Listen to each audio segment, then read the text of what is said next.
Hey everybody, welcome back to my brick house kitchen. If you're new here, my name is Heather, and today we're going to be trying out a viral, I think it's a TikTok trend. I saw it on Instagram from a bunch of different places where you make a butter candle. So I ordered some edible wick just for this purpose, food grade wick, and we have some butter and some herbs, and I thought this would be a fun thing to try out. We have Kelsey and her family from Seed and Sparrow Homestead coming over tonight, and we're gonna have just a little get together and eat some snacks. And I thought that would be the perfect time to make this butter candle, and she's gonna be bringing some of her delicious homemade bread. And right now we're gonna get started making our fancy butter candle, and we're gonna see how this turns out. And I'm also gonna make some other snacks to have for tonight. Let's get going. All right, so for this butter candle, the first thing we're gonna need is some good butter. And it should be room temperature. I am very, very unprepared today, and this is not really room temperature yet. So I'm just going to whip it in my KitchenAid here and make it softer.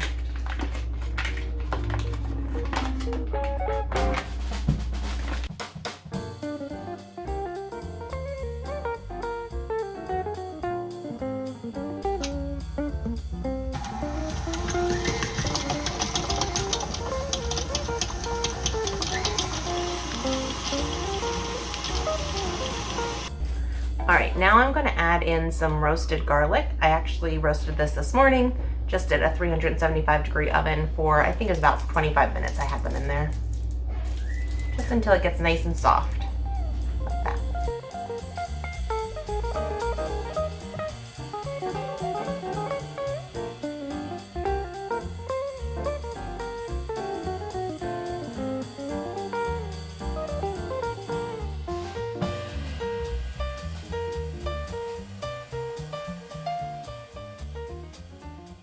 All right, so this butter candle is just going to be a rosemary garlic butter candle. So I have some fresh rosemary and also a little bit of fresh parsley. I already washed the parsley, but I'm going to quick wash some sprigs of rosemary.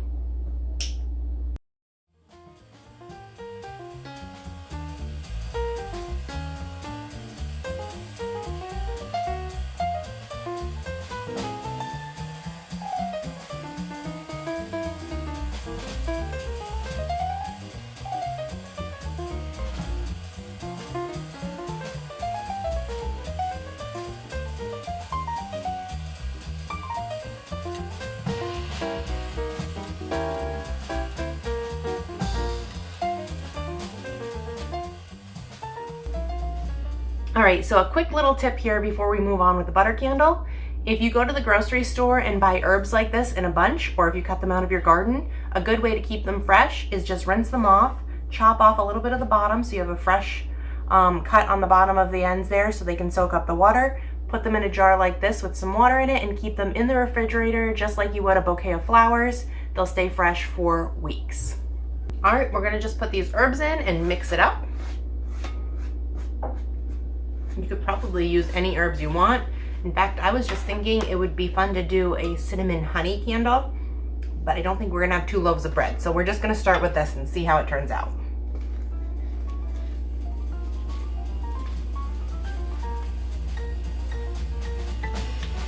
Smells so good.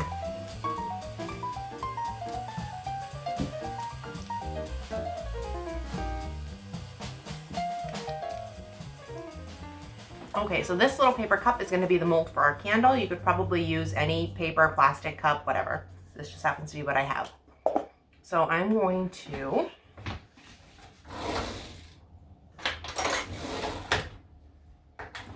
poke a tiny hole in the bottom so we can feed the wick up.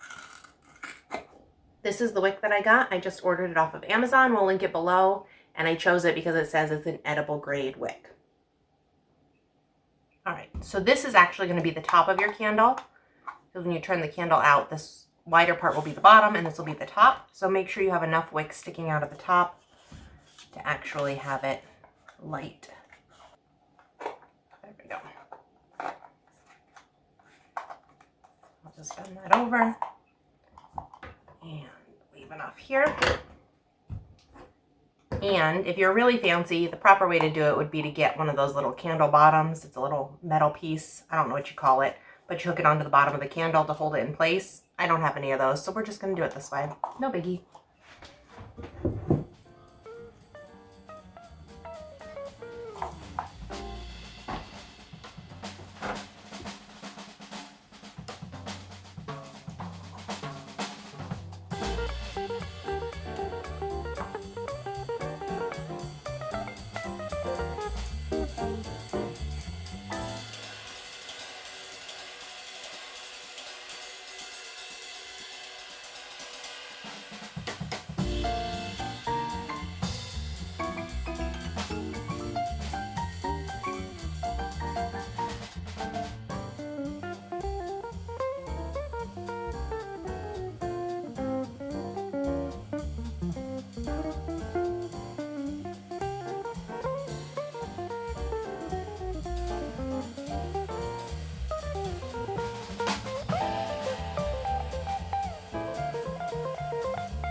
I'm just going to tie this at the bottom to keep it in place. Let's put this in the refrigerator and see how it turns out. All right, we're going to start making cookies now. I actually made this recipe a couple videos back, so if you'd like that recipe, I'll link it below. I made them as sandwich cookies in the video, but today we're just going to make them as frosted cutout cookies. Same recipe though. So if you want the recipe, I'll leave the link below.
So this dough takes just a little bit of effort to work it all together, but once you get the dough worked together like this, it is fairly easy to roll out, and it makes a delicious cookie that is very similar in flavor to those famous sandwich cookies you get in the store, only a little bit of a different texture.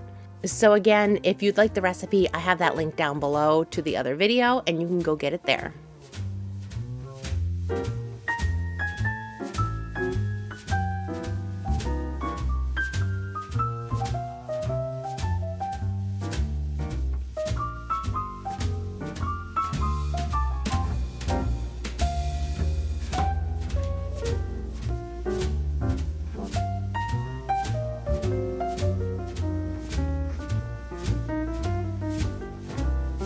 All right, so for our savory snacks today, we're gonna do a couple different hummuses. And for hummus, I never really use a recipe, I just kind of eyeball everything. You just need chickpeas, tahini, some salt and pepper, some olive oil. I'm gonna put in a little bit of roasted garlic that I had left from our butter candle. And then you work it all together and slowly add in a little bit of ice water until you get the consistency that you like.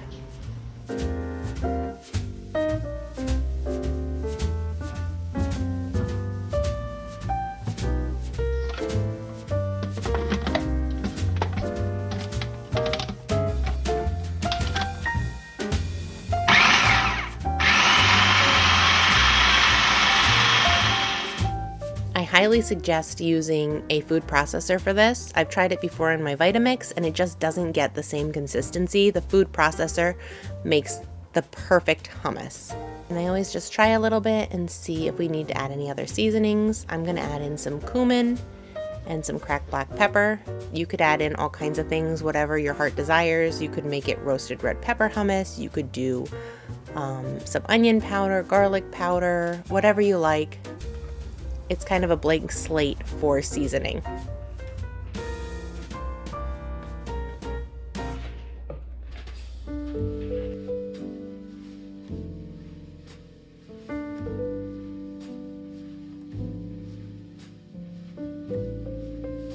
All right, now for my second hummus, I'm actually gonna make beet hummus, which I've never done before, but I had these beautiful beets that Kelsey had gifted to me, and I thought it would just be fun to make a beet hummus out of them. So I'm gonna do all the same things: chickpeas, tahini, olive oil, salt and pepper, ice water, but I'm also gonna have in the beets. And then I think I also added a little bit of fresh squeezed lemon into this one, just for a little bit of extra acid. But this came out a lot better than I expected. I wasn't really expecting anything because I'd never had it before, but it was pretty good. I would actually do this again. And then you could just serve your hummus with some tortilla chips, veggies, whatever you like to dip your hummus in.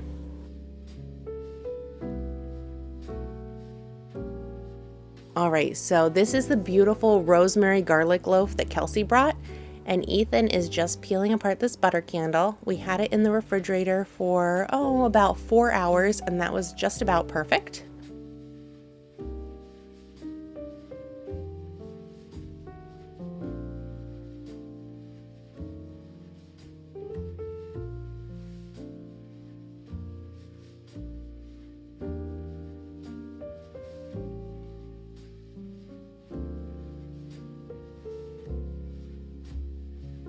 And then after he trimmed the wick, he just lit it up, and it did take a while for this to get nice and melty, so you have to be patient. But once it got nice and melty, then it was delicious. Kelsey brought over some focaccia bread, and we sliced that up and dipped it into the butter candle, and it was yummy. If you guys have made a butter candle before, let me know down in the comments below. Let me know whether or not you liked it, how it turned out for you, and what kind of flavor combinations you did, because I'm thinking you could do just about anything, and I'm pretty excited to try a dessert butter candle. I think that would be delicious. All right, guys, well, thanks for watching, and we'll see you next time.